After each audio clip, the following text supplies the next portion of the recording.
This video will be called how to solve a big cube and not how to solve a 5x5 cube, because the method is basically the same whether it's 5, 6, 7, 8 or anything as big as you like. We are going to do the same thing as a 4x4.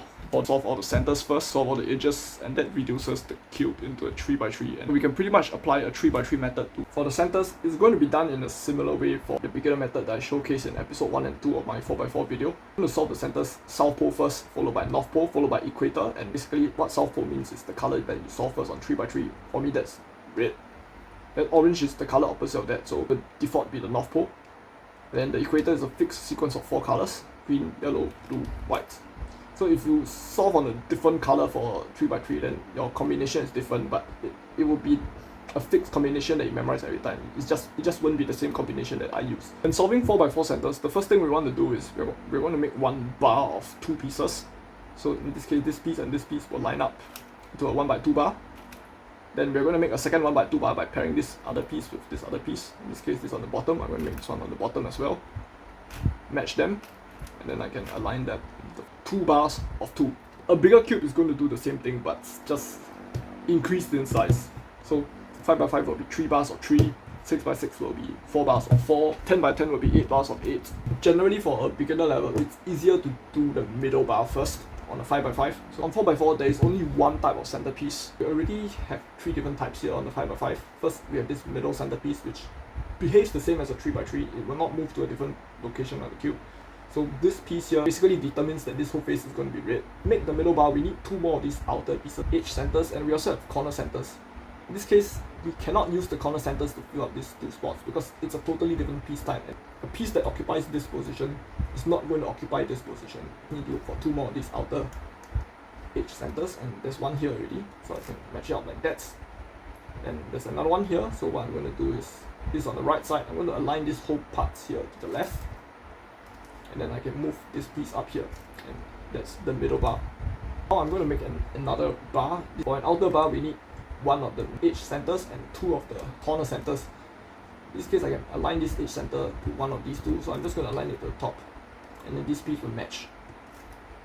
Now I need to align this piece to these 2, so I can align it to the top, and then I can match them. Now I can insert this bar back into the red face. I have to align it and put this piece together with that. Now I need to make another outer bar. So this is one red corner center. I need to find a red edge center, which is here, and actually this red corner center is already aligned to this piece because this is on top. This one is also on top, so I can move it down like that. And then I can just align this edge center to the top as well. And then I can join the 3 together. And now I can insert this 3 into this center here, so the empty spot is here, and I can put it up. After that, we're pretty much going to combine knowledge on how to solve the remaining centers on 4x4 with how to deal with the different piece types on bigger cubes. So in this case, we're just going to do orange, like the orange middle bar. So this piece will go up here, like that. But as usual, this is a typical complication with solving the second center on the 4x4, which is every time you insert something on top here, you end up breaking the red center, so you need to remember which slice you broke the red center with, which is the left slice. Then we move this piece out of that slice, and then we fix back our red center and continue solving more pieces on top. In this case, this is the other edge center that we want to put on top here. So again, align this with that, insert, move this piece out of the way, and then fix back your red. We may also run into a complication where some pieces that are not complete bars are stuck on top. In this case, we need to bring them down. When I bring it down, I know it's going to occupy this space, and I conveniently have the edge center here that I also need to make my next bar. So in this case, I'm going to align this corner center and this edge center by putting the edge center here. Then I'm going to bring this one down, which temporarily breaks the red on the right, but it aligns these 2. And I can push this one, because I use the right slice, so I can push these 2 out the right slice towards the left side, and then undo this damage. So I fix back the red, and I have 2 here, and I just need to find the third one. There's one here, just like that. And then this is just like typical how to insert a bar on a 4x4. With this knowledge, you can pretty much figure your way out to solve all the remaining centers except for the last 2. For now, I'm going to do an example on the 6x6. The 6x6, it's pretty similar, except that we have even more piece types. So now we've got 4 different piece types. Inner one, this outer one, and these 2 obliques, which are actually different. More on that later. We want to make one of these middle bars. In this case, I already have 2 here, and I need 1 more oblique and 1 more inner center. So I have 2 inner centers here. I can just use one of them. So I can just align this one to the bottom and match up with this bottom one here. Next, I need an oblique piece to fit into this spot. In this case, this one is of the correct piece type. So I can just align it like that and fit it into this spot here. Next, I need to make an outer bar, so I got 2. It matches up with this oblique. I'm just going to pair this one with these 2 first. And for the outer corner, there's one here and there's one here. So what I'm going to do is I'm going to put it on this side here. And I know this one is not going to... I cannot use this space because there's already a soft bar here. So I'm going to move this one here, and I also cannot use this space because there's a partially soft bar here. So I'm going to move this piece further out. Then now I can use this space to align it to these pieces and match it like that. And then now I can match this bar to that one.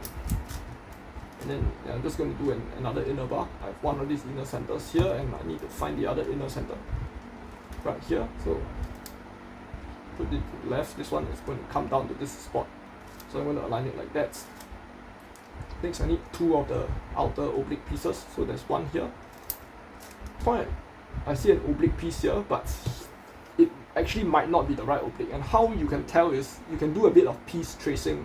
And this is similar to how you play chess. For example, if you have a knight, it will jump like that. Even before you move the piece, you can picture where it's going to jump to. In this case, this piece is capable of jumping to here, here, and here. This spot is going to be included. It's on the 3rd row. But look at this bar. The spot that I want is on the 2nd row towards the top. It does not match with where this piece is capable of jumping to, so we know that this is the wrong piece type. Now let's look at this piece, for example. It's capable of jumping here, and here, and here. So when we do the tracing, you can jump here, you can jump here, and we notice that this spot here matches with the missing piece that we want. So we know that this is the correct piece type to fulfill this missing piece. So I can now align this piece to this bar, and then match it. And then I can solve the 3rd bar. We're going to come to a point where you're down to the last 2 centers, and this is where the amount of free slices you have will progressively get less. So what we're going to do here is, for an odd cube, we'll solve the middle bar plus everything on the left of it. For an even cube, we'll just solve the entire left half. I can start with a middle bar, so this piece will... I can match these 2 to the side, and this one here will match up with these 2. So that's my middle bar. With very limited places of where the remaining pieces can go, you will tend to find yourself like really lucky and having to skip bars here and there. But let's say I'm not so lucky and I don't have a full bar made for me, then I can always plan one. Remember, this bottom corner center, each center is going to match. Then I can move them out and bring this one back down. Then I need one more corner center to match with these 2, so in this case I can use this one down here to match up with these 2. And then like that's 6x6. I have a whole bar here but missing one piece. Then this piece will fill up this hole, so I can bring it down like that. I use this slice, so I'm going to make this bar go out of this slice and then undo.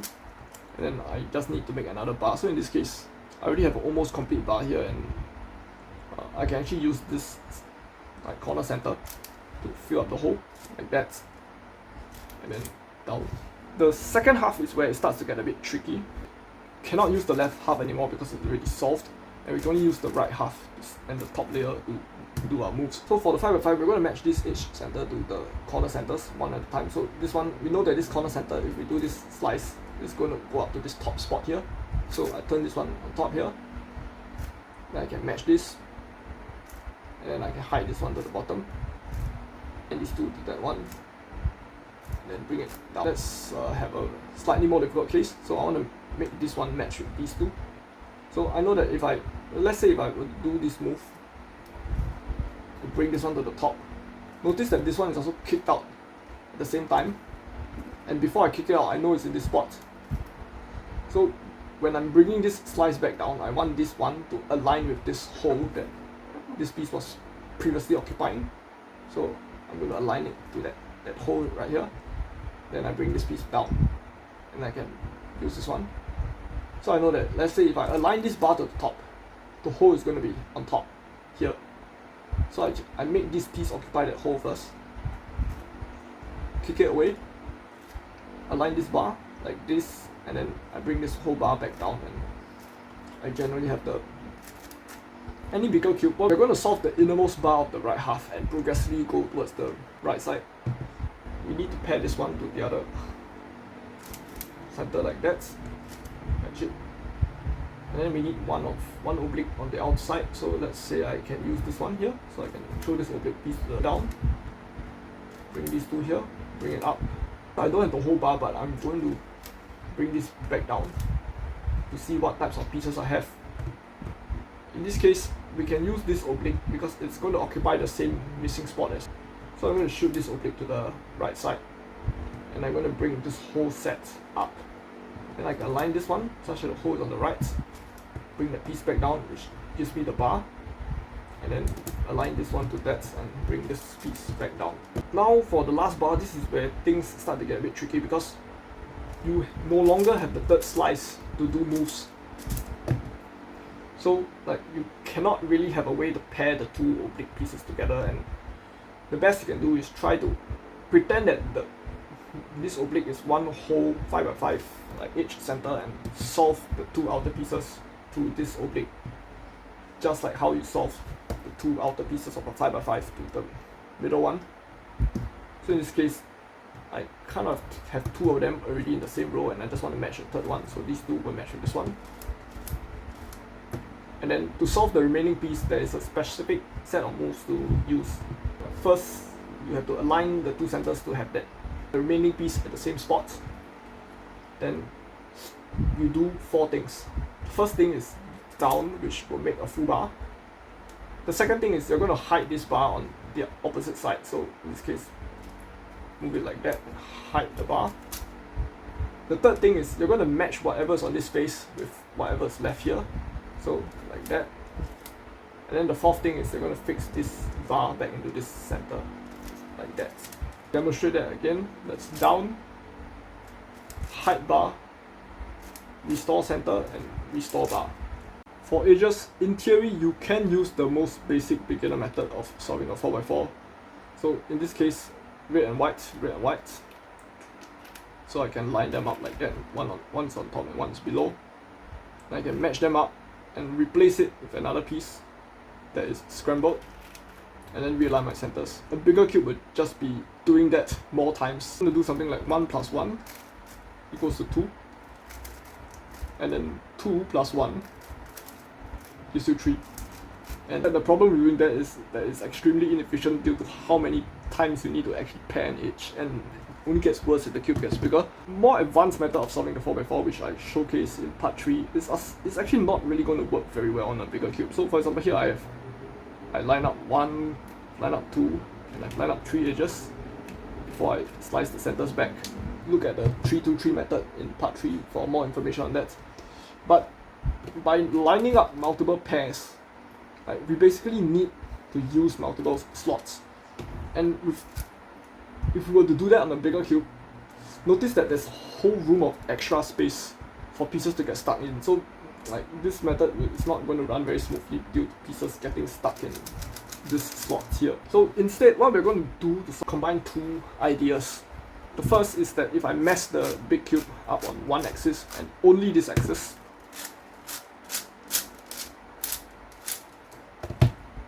it's possible to just realign the centers like that, regardless.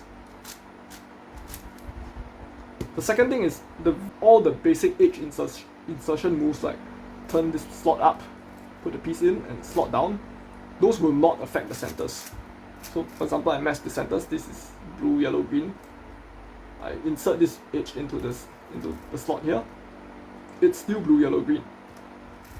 So I can insert edges like as and when I want. Combining these two ideas together is we're going to insert edges into the middle layer in a way that lines up. So in this case, red and blue, I need another red and blue, which I saw one down here, so I'm going to insert these two to line them up, and then I can pair these two together. But I'm not going to realign my centers at all, because I know that if I only slice them in this axis, I will still be able to realign them at the end, and if I insert more edges, it actually doesn't affect the centers. So with that, I'm going to look for the third red and blue. It's actually right here. So I'm going to insert this piece to align with these two. So in this case, it's going to look something like that. And I've aligned the whole red and blue edge. So instead of just replacing this with any random scrambled edge, I'm going to replace it with one that matches something that's already in the middle slice. In this case, I see one white and orange here, and another white and orange here. So I'm going to purposely insert this edge into this slot, like that. So that lines up the two white and orange, and it also kicks out that red and blue at the same time. Then I can proceed to pair these two together, and then I'm going to look for another white and orange. It's right here, and I can match these three together, and then I can.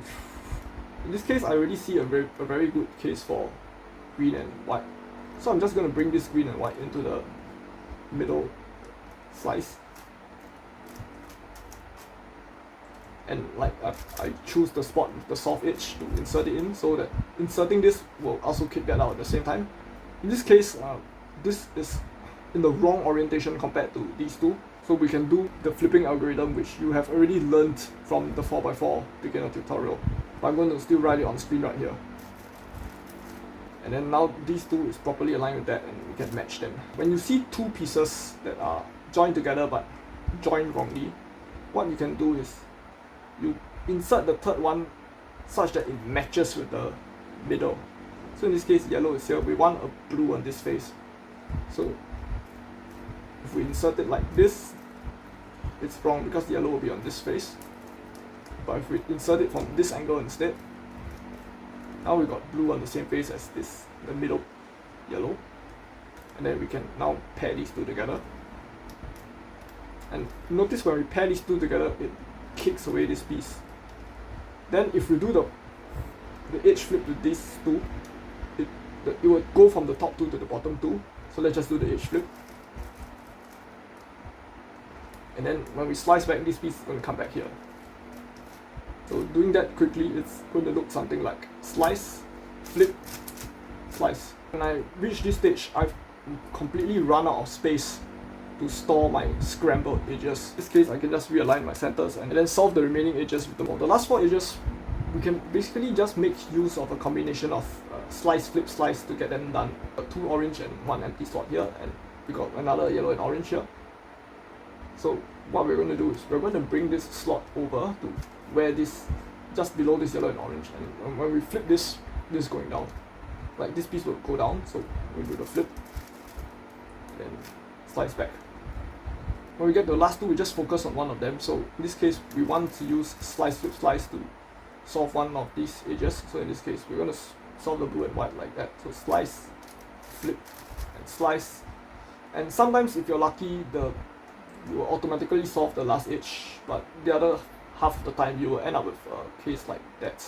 So what is really going on is an odd cube is actually a 3x3 with extra pieces shoved in between, and this 3x3 is not going to get the same parities that you will get on a 4x4. However, the outer wing pieces here still behave like a 4x4, and you can still get them wrongly flipped. The middle one, however, will never be wrongly flipped. So the middle one is correct, and you just need to flip the outer two. Just the same algorithm as you do on the 4x4. Except that now we have an extra middle slice to take care of. So when you see the 3 there, it means it's a triple turn instead of a double turn. Without RW, you do X, followed by up, up, then down, down, and then the last down we're going to do a triple. Then up, down, down. So we're just going to pretend that the middle one is correctly flipped, and we're basically going to pretend that this thing is a 5x5, where the middle two is one layer. So we're going to do the same algorithm. RW to X, that's the setup. Then up, up, down, down, and then the triple down. And then up, down, down. So like I said earlier, with the middle pieces, when they correspond with this center and this corner here, they basically act like a fully functional 3x3. So in addition to not getting OL parity later on, you will also not get PL parity, and you can pretty much solve this like a normal 3x3. Whereas for this one, since we don't have those middle pieces to guide you, it's possible to get both OL and PL parity later. So again, for OL parity, we're just going to imagine that this is a big 4x4 with like 1, 2, 3, and 4 layers. And RW to X, up, up, down, down, down, up, down, down. Likewise, to PL parity is the same thing. Grab the third layer, UW2, twist your hand over, U2, inner slice, U2, twist your hand back, and UW2.